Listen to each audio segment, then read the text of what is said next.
Two planes that stand out in the history of flight that shared a number of similarities. Both had a striking appearance. Both had a throaty roar from inline 12-cylinder motors.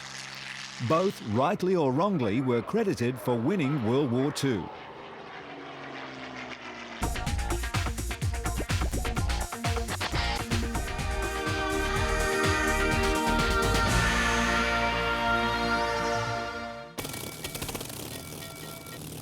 Two of the most popular warbirds from World War II are the Spitfire and the Mustang.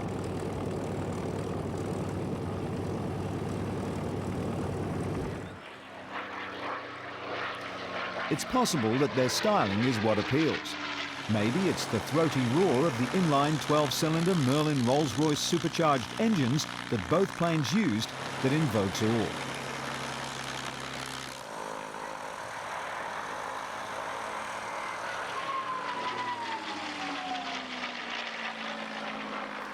Perhaps it's the combination of styling and sound that make these planes a favourite at air shows.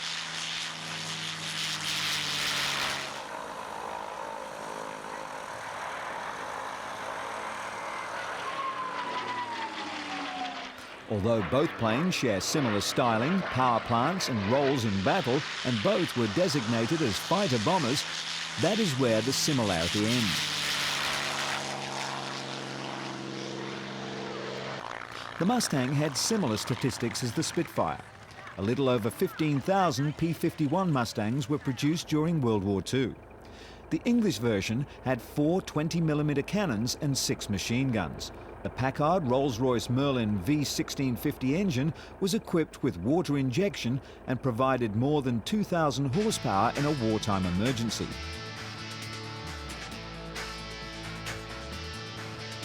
The main difference was the ability of the Mustang to fly long distances, and that's where the Mustang shone, as a long-distance fighter bomber. The undercarriage on the Mustang was wider and helped with landing the plane in more remote and rugged airfields.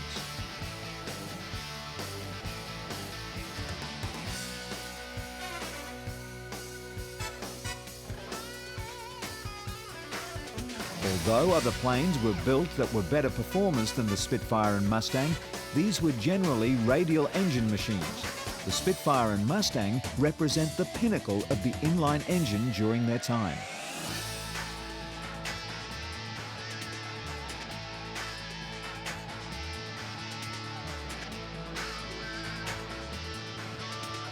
Both planes had great attributes.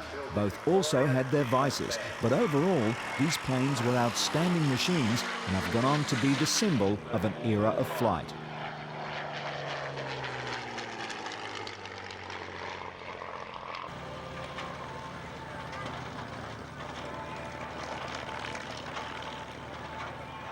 Although the Mustang was an excellent plane, one of the flaws pilots harshly complained about was the severe lack of rear visibility.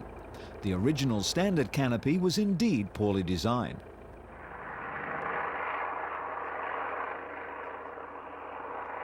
In combat, the pilot who sighted the adversary first had a very clear advantage.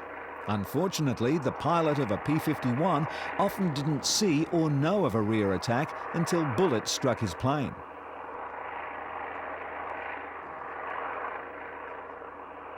To rectify this, a bubble canopy was designed and retrofitted to earlier Mustangs. This was an interim solution. Later versions of the Mustang had a totally revised canopy and had the rear fuselage cut down. These two revisions provide excellent all-round visibility. This P-51D model illustrates the changes. The Mustang was designed and built by a company called North American. The workshops were, for the time, state-of-the-art, and the output of this company, in terms of quality and quantity, was extraordinary. The prototype was concepted and constructed in 122 days.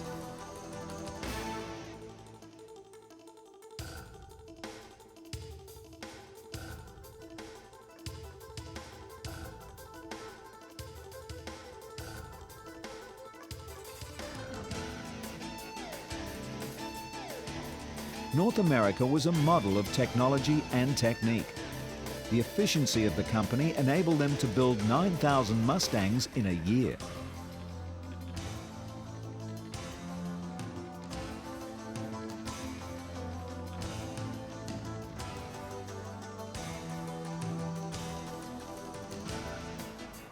North America went on to produce more planes during World War II than any other American aviation company. This was a remarkable feat, as the P-51 Mustang was the first combat aircraft that North America had created from the ground up. The final armament configuration was 6 wing-mounted machine guns and a capacity to carry 2 500-pound bombs. However, it was the power plant that required several changes before the Mustang reached its potential. The early Mustangs suffered a catch-22 predicament regarding engines. The first engine used was a non-supercharged Allison. This engine was great for low-level work such as battlefield cover, reconnaissance and dive bombing. However, an inline engine is vulnerable in such conditions. The radiator and oil cooling apparatus is easily damaged by even small caliber fire, and radial engine planes were seen as more suited to these types of operations. The Allison wouldn't allow the Mustang to be useful above 12,000 feet altitude, so the Mustang was a great plane that had great limitations. The problem was solved when the supercharged Merlin was fitted. With the Merlin, the P-51 saw its potential as a fighter.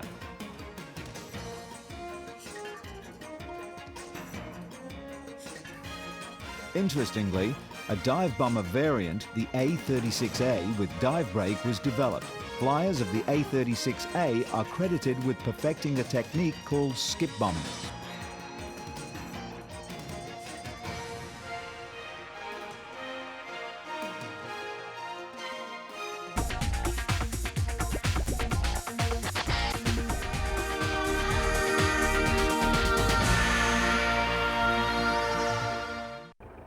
It's widely argued that the motor is what allowed the Mustang to take its place as one of the finest fighters of World War II, and that the Merlin engine in particular is what allowed the Mustang to reach its potential.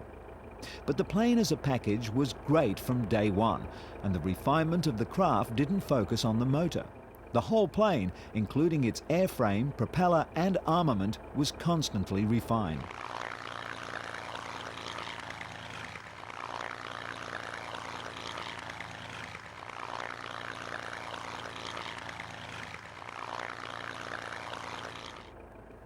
However, it would be the D version of the Mustang, with its prominent underbelly air dam, refined fuselage and bubble-type canopy, that's the typical Mustang.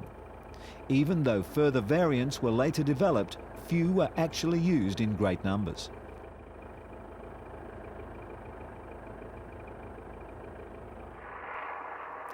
The first Mustangs with the Allison engine have been described by pilots as a joy to fly, and phrases like velvet smooth and a most forgiving aircraft have been used to portray the flying of this most remarkable plane. But all the modifications changed the character of the Mustang. It became noisier, skittish, and demanded more input from the pilot. But its performance was outstanding, to the point that at its high, it was undoubtedly the plane of choice. The production of one of the world's finest aircraft came about in an interesting way. During 1939, the British approached the Americans. They needed a fighter plane.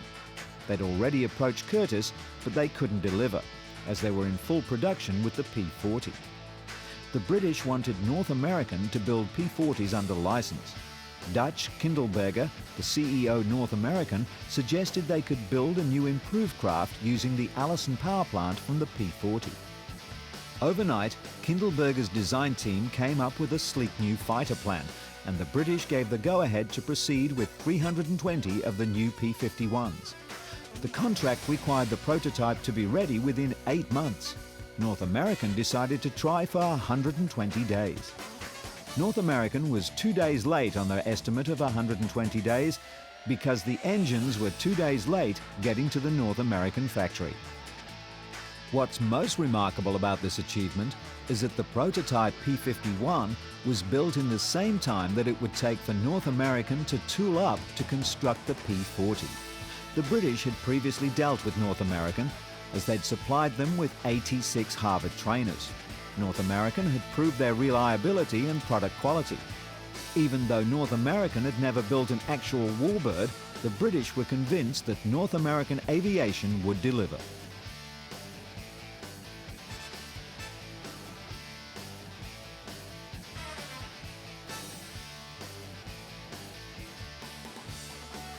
The Harvard, which is also known as the AT-6 Texan, was a twin-seat low-wing trainer. It continued in service for a long time after the war. The British Commonwealth Air Training Plan used the Harvard extensively for intermediate training from 1940 onwards. The total production of the trainer was an incredible 21,342 units. Today, the Harvard trainer is still a sought-after commodity with restorers and World War II warbird enthusiasts.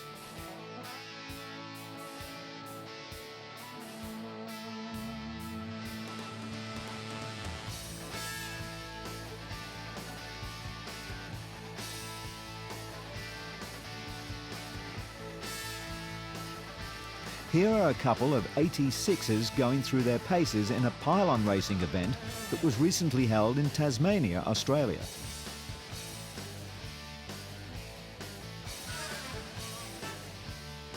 It was powered by a Pratt & Whitney engine that could achieve a top speed of 208 miles per hour, with a ceiling of 24,280 feet, and it could be armed with 2.5-inch machine guns for target practice.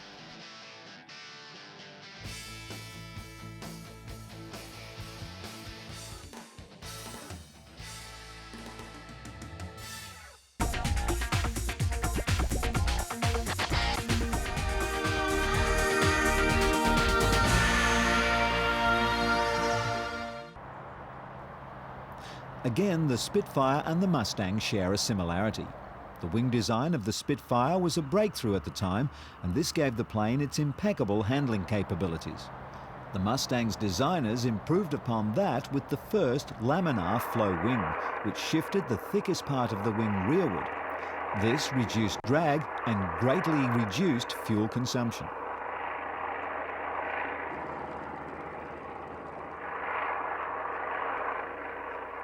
The incredibly low fuel consumption gave the Mustang the title of the best long-range fighter bomber of World War II. With a 425-gallon fuel tank capacity and an engine that used about 50% less fuel than other fighters, the P-51B had a range of 1,080 miles. With drop tanks attached, this range increased to 2,600 miles. Probably for the first time, the Allies had planes capable of protecting bombers on long-range missions. The Mustang's ability to protect the bombers had a large effect on the efficiency of the raids, as the bomber crews had more security and were freer to concentrate on the targets. Goering stated that when he looked in the sky and saw Allied fighters shepherding the bombers, he knew that Germany had lost the war. The fighters were P-51 Mustangs.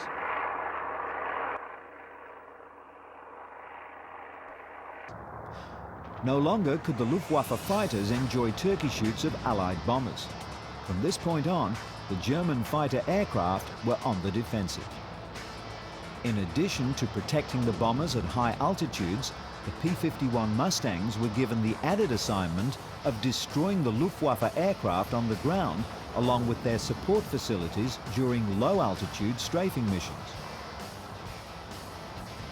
The Mustang's military record is outstanding.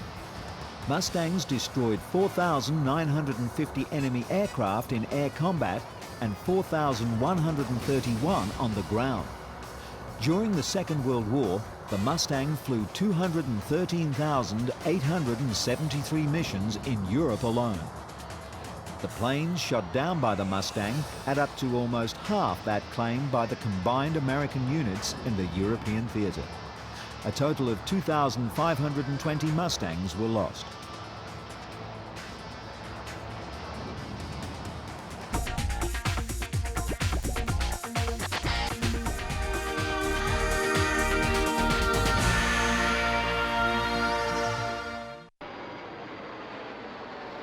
Like All great technological breakthroughs, they are soon improved upon. And the Mustang's day, and to a certain degree the day of propeller-driven fighter planes, drew to a close on July 8, 1942, when the ME-262 took off under the power of two turbojets.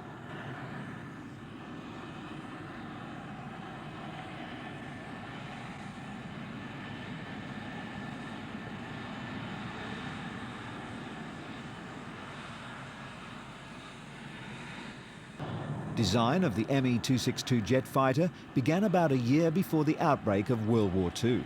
However, delays in the development of the jet engine meant it would be 6 years before the aircraft finally entered service.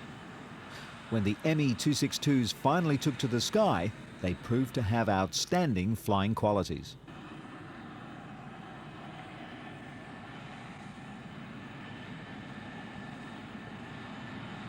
Although more than 500 ME-262s had been produced by December 1944, by the end of the war the total number of finished craft was about 1,430.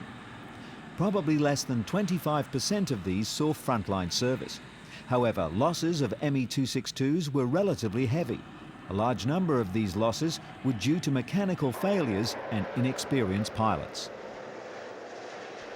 The ME-262s did achieve a better than 1-for-1 loss, and JV-44, the top-scoring ME-262 interceptor unit, achieved more than 50 kills in just over a month of operation.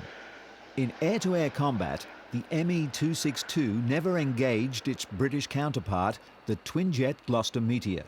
But surprisingly, many ME-262s were destroyed by Allied Mustang, Spitfire, Tempest, and Thunderbolt piston-engine fighters. At the end of the war, and even though jets were being developed, the Mustang didn't just fade from view. It went on to serve in many other wars and other countries. It took some time before the jet aircraft was developed to a point that they were suitable for total combat conditions, and the infrastructure for maintaining them was in place. The Mustang filled the role of a stopgap. The Mustang fought in Korea during the early 50s and in many other smaller conflicts. In Korea, they flew more combat missions than any other type of military aircraft. The P-51 was used because it was available in large numbers and still the only aircraft that had the long range required and the ability to carry a payload with impact.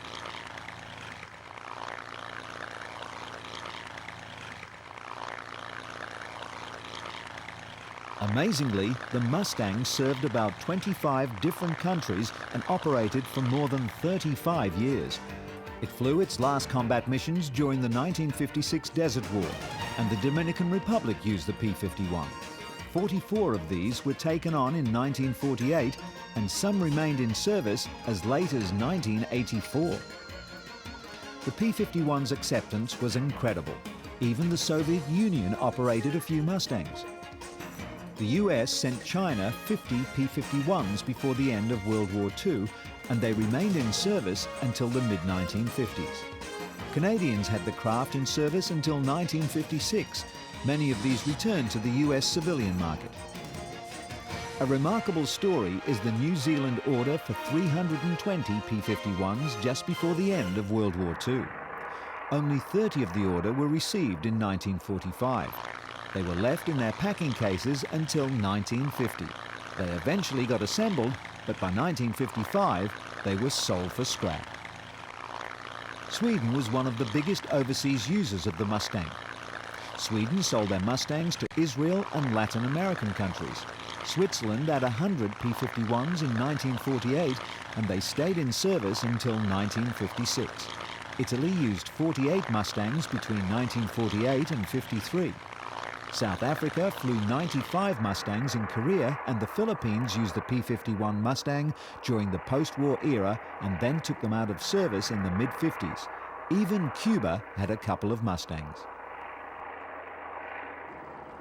Today, the P-51, in a way, is still in service. A good number of them have been restored and put back into flying condition. Their new role is demonstrating the era of World War II aircraft to thousands of people at air shows around the world. Although it can be argued that other planes deserve the title of the best fighter of World War II, it's interesting to note that the Spitfire and the Mustang made such an impact and developed such a following that a few companies have evolved that specialize in manufacturing 2/3 or 3/4 size flying replicas of the planes.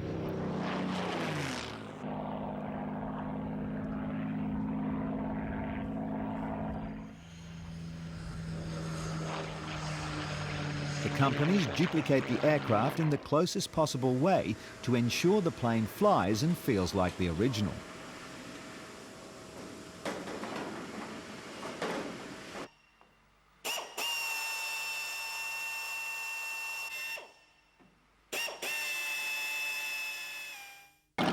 This is Jimmy Wickham of Australia putting his Chevy-powered Mustang through its paces at a recent airshow. So can you step up from these aircraft to, is there another model in the pipeline? Well, actually Van has, number 10 is in the works. There's models from... Different manufacturers use different power plants.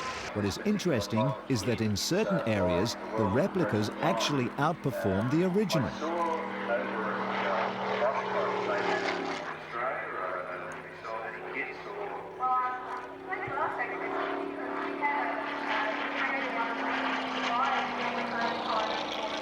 For example, the Thunder Mustang has a cruising speed of 40 miles per hour more than the original and has nearly twice the rate of climb as the original. It is a high-performing hardware, and as you can hear on the car,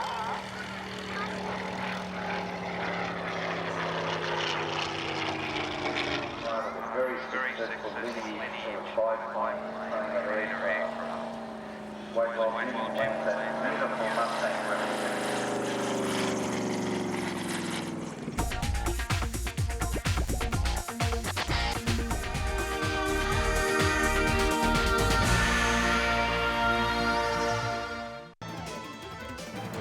Join us again on our next search through our brief but fascinating history of flight and aviation.